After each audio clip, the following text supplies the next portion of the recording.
Shalom, salam sade, salam merah, salam bantingan. Ketemu lagi di channel Sayur Bening, ya dengan berita yang kurang menarik ya, kena dam ya semalam. SEC lagi, itu si Gensler memang mau ditampol juga dia nanti sama Mak Item. Itu maunya ditangkap sama Mak Item, dibekep dulu gitu dia biar dia nggak bisa napas gini. Aduh, tapi nggak apa-apa, banyak yang panik, jangan panik ya. Market selalu ada aja. Pokoknya ya kalau yang sudah lihat dari 2020, 2021 yang udah masuk dengan berbagai gejala dari COVID bantingan ini itu, market tetap akan kembali. Jadi nggak usah takut, nggak usah panik gitu. Ya kan? Nah, nanti satu-satu kita bahas. Ini saya buat video market cap dropnya ke 1 triliun, 090 billion. Volume naik, wah berarti banyak yang serok dong. Volume 46,6 billion, wah banyak yang serok, bagus-bagus. Berarti mereka tahu, nggak takut juga mereka, ya kan? Kemarin volumenya masih kecil. Ini 46,6 naik dia volumenya, bagus. Dominance 45,8. Ini saya buat video BTC di 25.778. Tadi nutup 257 ya. ETH di 1814. Binance yang lumayan drop ya. Itu BTC ETH kisaran di 4%, ETH 3%-an drop. Nah, kalau BNB 8%-an ya dalam 24 jam ini. Ya. Jadi karena BNB yang ditarget gitu ya, Binance ya, Binance US yang ditarget ini ya. Jadi dia kali ini udah serius, dia masukkan tuntutannya di SU itu. Nah selanjutnya yang si SEC, si Gary Gensler masukkan sebagai security, yaitu kalian udah baca berita lah ya, ada Cardano, ada Koti, ada Solana, ada Matic ya kan, Algo ya kan, ada apa, Filecoin. Jadi itu koin-koin untuk saat ini dia target ya. Ada 11-an kalau nggak salah gitu ya. Kalau dulu sebelumnya yang udah dia ini kan AMP gitu ya, library, apalagi waktu itu saya lupa beberapa juga. Nah kali ini ada 11 ya, Binance BUSD ya kan. Jadi ya ini nyata-nyata kita agak lupa juga, lalai ya, kalau dia punya ini operasi choke point 2.0-nya masih berjalan dia. Jadi ya benar sih, kita agak lalai, nggak perhatikan sampai sana, pikir udah aman gitu. Ternyata masih mereka ini ya. Intinya saya rasa ini dia kejar juga sampai dia punya FedNow yang akan mau dia launching gitu. FedNow itu CBDC-nya ya. Itu kan rencananya di pertengahan Juli kalau nggak salah akan mereka launching gitu. Memang kalau kabar saya dengar, udah banyak juga orang Amerika yang udah punya akun, udah buka akun di FedNow gitu, ya. Jadi intinya itu ya kayaknya dia mau bersih-bersihkan ini, ya kan. Jadi udah terencana semua target-target mereka, otak-otak kotor mereka, mana yang mau dibersihin, mana yang mau mereka habisi gitu ya. Jadi itu jelas-jelas ini Binance ini target dari choke point 2.0 yang itu proyek dari Obama. Ya masih orang-orang kaki tangan Obama, termasuk si Gary Gensler ini yang ngerjain ini semua, si Elizabeth Warren itu tim-timnya Obama semua, itu setan-setan semua itu ya, si Bidang ya kan. Jadi nggak usah terlalu panik juga ya, karena mereka nggak lama lagi udah mau kelar itu. Si Biden juga udah banyak kasusnya, aibnya udah mulai kebuka gitu ya. Kemarin Senin itu akhirnya beberapa dokumen yang dulunya disembunyikan orang FBI akhirnya keluar, whistleblower yang udah ngakui. Dan kalau nggak salah Senin kemarin itu orang FBI ada yang udah setuju mau ngantar dokumennya kepada Kongres gitu ya. Jadi itu masalah si Biden waktu wakil presiden, korupsi ya, kasus dia dengan Cina, terus anaknya Hunter Biden, itu semua ada. Jadi dia udah ini ya, kedepannya nggak lama lagi nanti Anda akan lihat akan ada mulai dinaikkan impeach gitu ya, akan naik amandemen 25. Lihat aja ke depan ya, beberapa bulan ke depan saya rasa akan terjadi. Jadi sabar aja, kondisi gitu ya, sabar. Kita kan udah terbiasa sadis, sabar disiplinnya kan. Lihat aja ini dia berproses ya. Jadi banyak hal siap akan bahas beberapa koin yang kalian tanya yang masuk ke dalam kategorinya gitu ya. Jadi yang mau saya sampaikan pertama, kalian jangan panik, jangan takut gitu, karena Amerika itu ya secara hukum juga sering berubah gitu. Kecuali kayak Binance, kayak ada yang bilang, oh XRP nggak kena, XRP udah kena, justru udah berproses. XRP itu justru lagi fight di pengadilan gitu ya, bukan XRP nggak kena, XRP duluan udah kena 2020 di bulan 12 gitu ya, udah duluan jadi target pertama. Nah ini udah jelas hampir kelar gitu karena di fight terus gitu ya. Nah nextnya ini kan dia, kalau SEC ini udah masuk tuntutan, dia dalam juga dengan beda dengan Coinbase peringatan loh, well option gitu, titel suratnya itu suratnya ya. Kalau Binance US kali ini itu udah dicantumkan apa-apa aja dia masukkan tuh, suka-suka dia lah yang dia tuntut, unsur-unsur kesalahan Binance US gitu ya. Nah jadi untuk yang algo ya, banyak yang ketakutan sebab algo drop, panik gitu ya. Sebenarnya saya nggak ada whole algo, karena saya pikir untuk koin ISO 20022 saya udah ada XRP gitu ya, ada Habar lagi proses. Terus untuk koin DeFi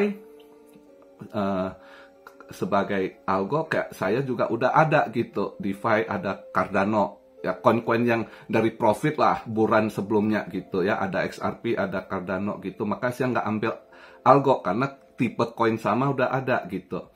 Tapi lihat kan hari ini drop gitu, diskonnya ini gatel tangan juga, ya udah saya ambil. Karena kenapa saya nggak takut?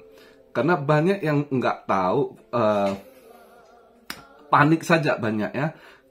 Kan 2-3 bulan lalu kalau nggak salah pertama waktu di ini si Genles nyatakan algo security, dia bilang, tapi yang dia sebutkan saat itu tidak ada satupun yang dituntut ataupun mendapatkan surat peringatan ya, belum ada. Jadi mereka saja yang pegang algo atau komunitas yang panik, wah buang barang, sell, takut ini itu yang terjadi gitu ya. Nah kali ini SEC cantumkan lagi, saya belum tahu mereka udah dapat surat atau udah dimasukkan tuntutan, saya belum tahu gitu ya. Tapi kalau untuk sebelumnya mereka belum, nggak ada terima surat tuntutan, nggak ada ini kayak algo gitu. Oke. Nah oke lah, andai kata ini kan skenario saya pikir, andai kata algo kali ini misalnya terima surat, itu surat peringatan doang kayak Coinbase gitu ya, well option gitu, atau langsung tuntutan harus bayar sekian, langgar ini, itu belum ada kayaknya. Jadi mereka pada diam juga kayak saya coba lihat si Charles Hoskinson ya tadi pagi dia bilang mereka akan fight back gitu ya, akan fight melawan gitu. Ya, nggak dengar dia ada terima ini, mereka cuma berikan satu argumen gitu ya, si Charles Hoskinson gitu. Dan sebelumnya juga si waktu 2 bulan lalu waktu si Gary Gensler nyatakan Algo security juga tim dari Algo reject gitu ya. Sebenarnya ada drop sedikit Algo juga, di dalamnya internal ada konflik dikit, terus ada pergantian juga. Kalau nggak salah baru 10 hari lalu ganti istilahnya dia bagian pemasaran atau apa ya, kepala pemasaran untuk bisnis lah, ini apa titelnya saya lupa gitu. Jadi saya lihat itu masih bagus, Algo itu masih bagus prospeknya karena dia kerja, dan bisa aja SEC sandiwara yang dia target, sebab utama target dia kan si Binance itu. Yang lain-lainnya yang agak ini udah dia sentil-sentil doang, ataupun cuma untuk supaya kelihatan dia adil. Kalau dia misalnya nggak taruh si Algo kan dikomplain juga, ya kan?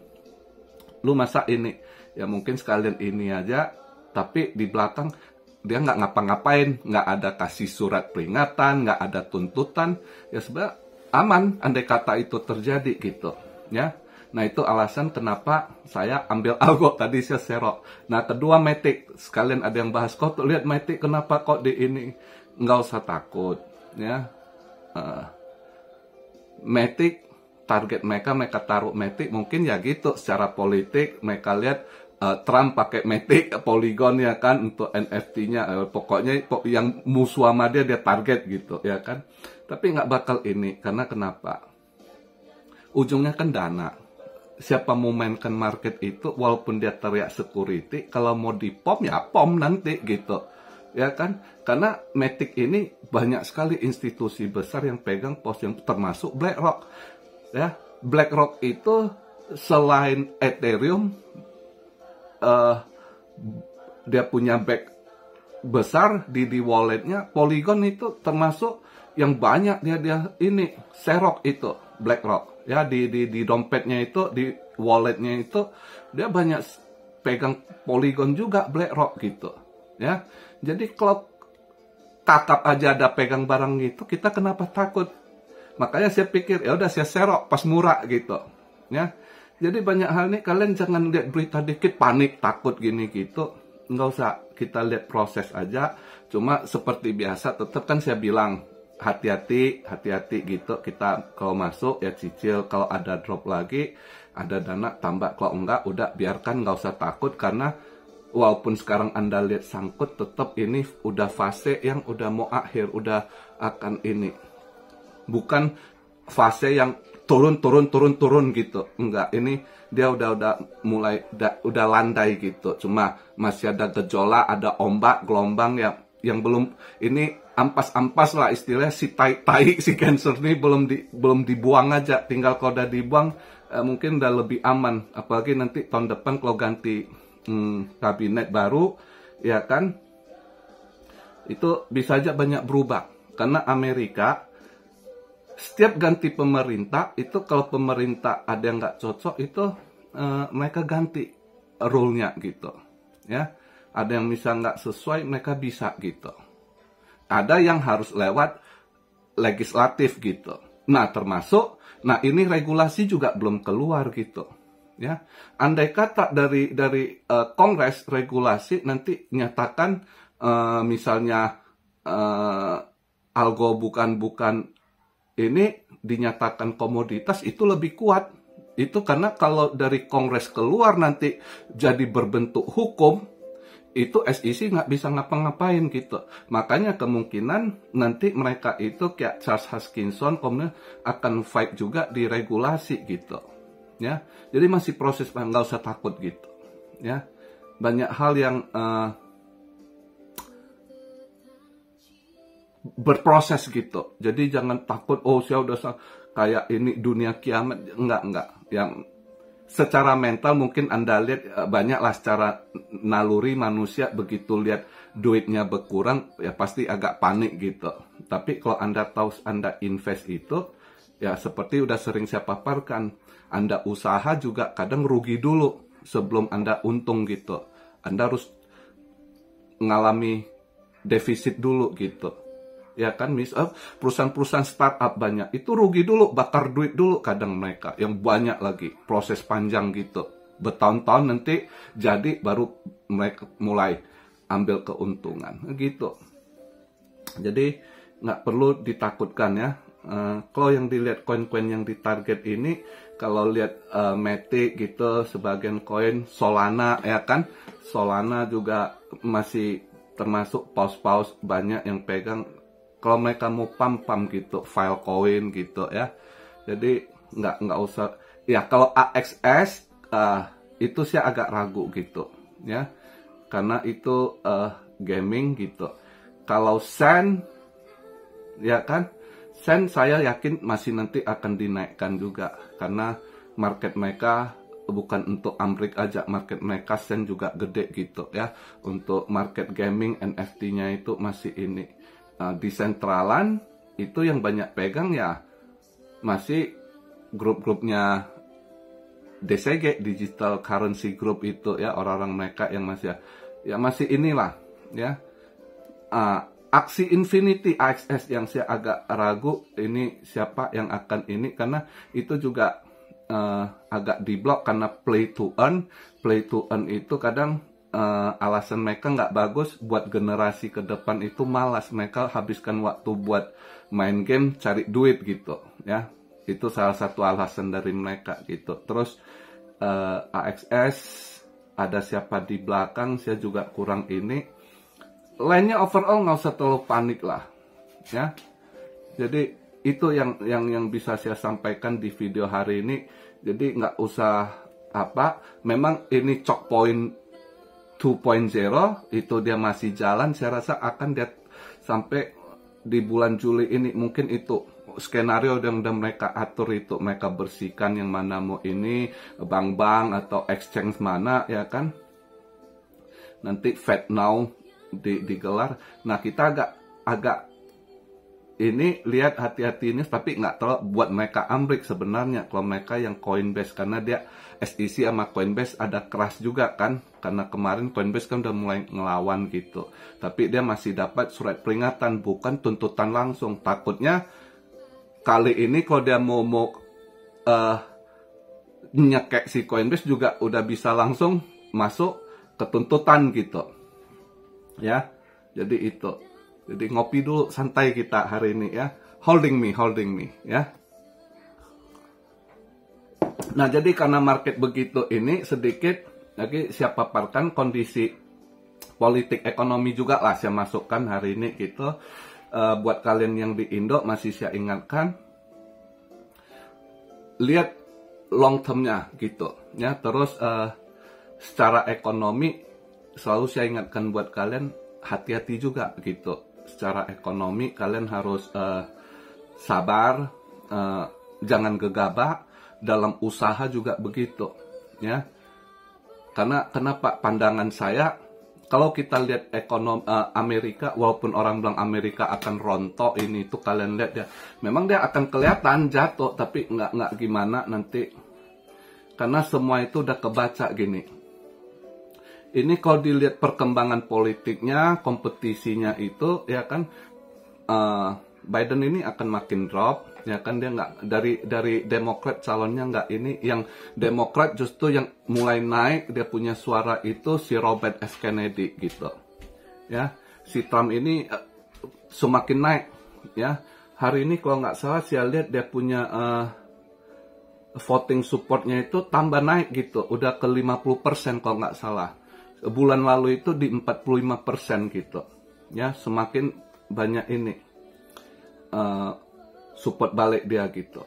Nah, Trump tahu sekali, andai kata dia balik naik ke presiden nanti ya, dia jadi balik presiden, dia udah tahu mana yang dia harus ini. Dia akan langsung buka kembali, dia akan drill balik minyaknya ya.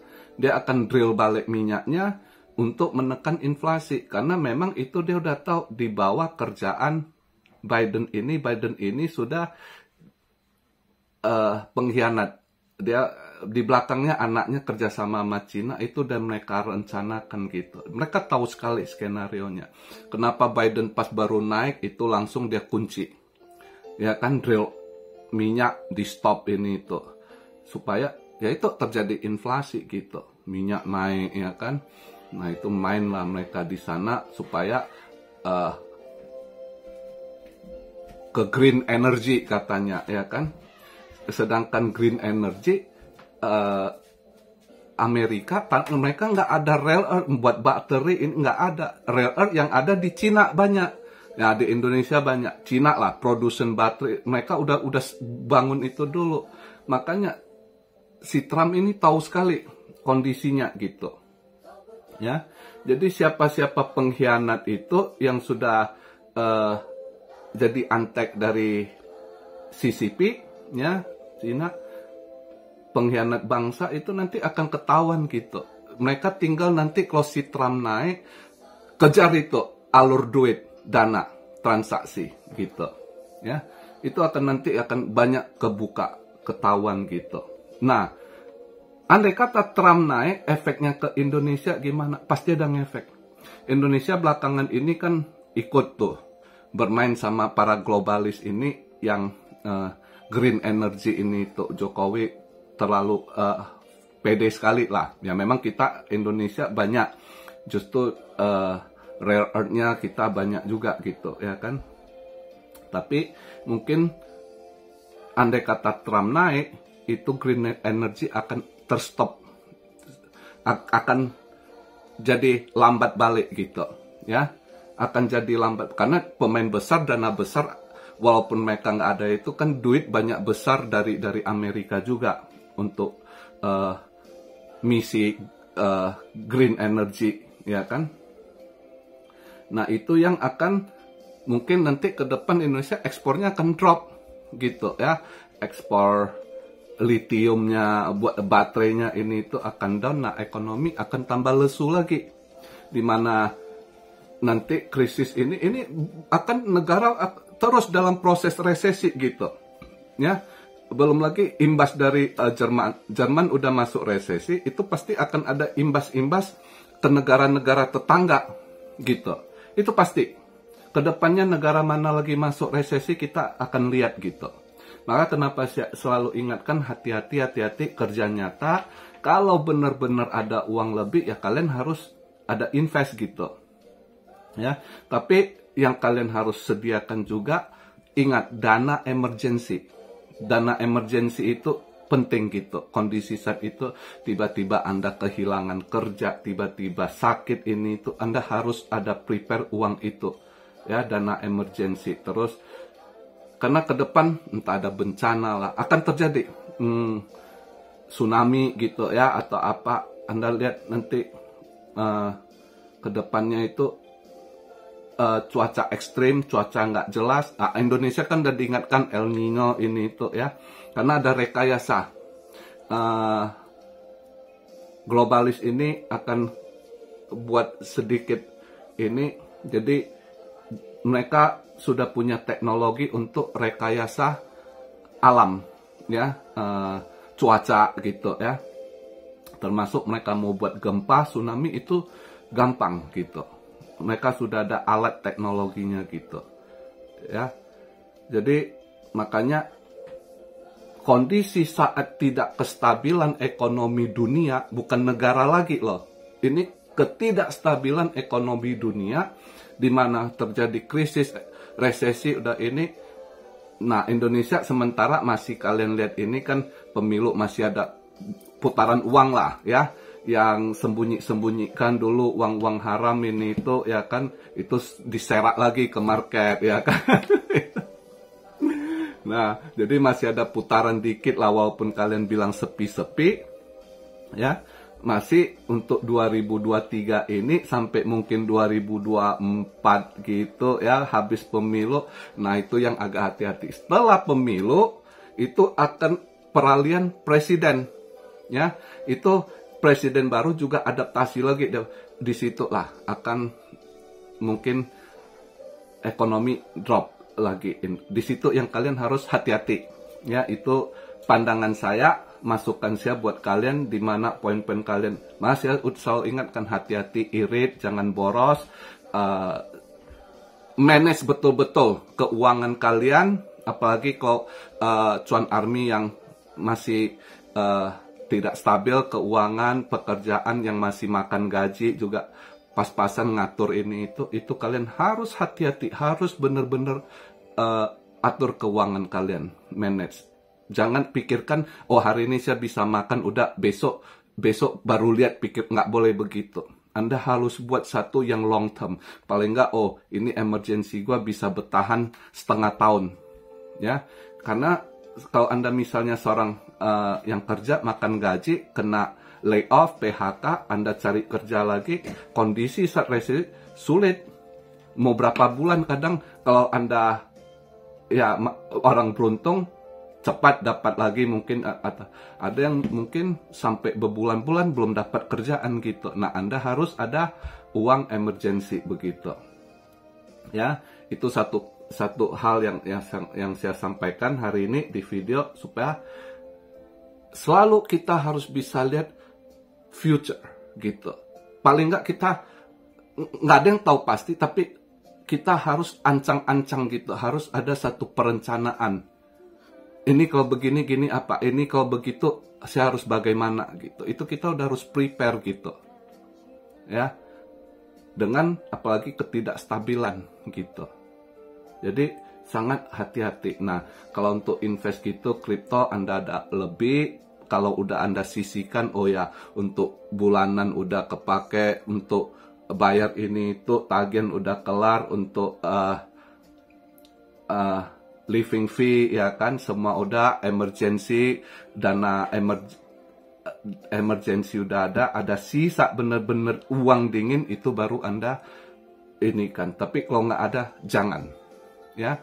Nah, kalau yang Anda posisi udah sangkut, sabar, santai aja, biarkan Anda kerja nyata, cari duit yang bisa ini, yang udah ketunda, biarkan dulu, tunggu nanti proses. Karena market gimana pun ya, kalian kalau udah lewati begitu, oh apa kejadian, apa drop sampai kemarin itu udah sampai 15.500 ya kan, tapi tetap nendang lagi ke 31 ya kan, itu 100% nendangnya itu BTC gitu ya. Jadi nggak usah takut, tadi ada drop kok bisa naik lagi nggak ini om, bisa ya, pasti bisa, tinggal Anda bisa sabar nggak, Anda punya kesabaran nggak. Kalau Anda tidak punya kesabaran, selalu saya ingatkan, jangan masuk di kripto gitu. Ya, karena kripto ini volatile. Sangat, kalau Anda tidak siapkan mental, bukan di dunia investasi itu ya, bukan aja Anda harus siapkan duit, Anda harus siapkan mental benar-benar, apalagi di kripto gitu. Karena dia sangat volatile. Ya. Jadi itu aja pembahasan hari ini, kena market nggak ada yang bisa apa kita olah dengan kondisi gitu ya kan. Cuma yang ada dana dingin bolehlah serok kalau betul-betul dingin ya. Tapi kalau nggak ya udah, Anda yang sangkut biarkan, sabar tunggu keadaan reversal gitu. Kapan ya kita nggak tahu. Kalau saya misalnya ini, kalau saya sejet ya, misalnya saya sejet ya, saya dikerja, dia sejet dananya udah banyak gitu, cuma dia low profile. Sebenarnya kontak aja dengan pembesar-pembesar di kripto ini yang dananya udah kuat lah, Vitalik lah ya kan, Charles Hoskinson ya kan, beberapa mereka Gavin, mereka udah bilioner gitu ya kan. Andai kata mereka mau tahan ini market, justru kondisi begitu mereka fight back juga, mereka sorong itu ya kan. Tether ya kan, Tether bos-bos belakang gitu, belakang diam-diam mereka sorong ya kan. Karena decentralized, Anda kalau mau nutupi transaksi Anda juga nggak kebaca mereka ini kan. Kalau mereka mau diam-diam mau sorong harga gitu, siapa yang sorong, nggak bakal tahu gitu. Tapi kembali kepada mereka, strategi mereka, apa yang akan mereka hadapi, gimana ininya ya masing-masing. Tapi kalau Anda kata saya sejet gitu ya, si Changpeng Zhao, saya udah satu sisi buat lawyer, udah pasti dia harus bayar lawyer untuk nangani dia punya Binance US, tapi secara Binance global yang nggak kena, kalian gak usah takut. Dia pinter, dia udah ini kan istilahnya dia digoyang juga, ya kan. Untungnya dia Binance itu cukup dana gitu. Andai kata ada yang tanya kok kayak FTX nggak, andai kata dia nggak cukup dana kayak FTX, hari ini udah mampus. Justru dia pas habis dia langsung nge-tweet itu kan, dia bilang mereka standby kok. Ya, yang mau withdraw mau apa kayak silakan gitu. Ya. Jadi maka nggak panik. Sebenarnya ini kan istilah strategi.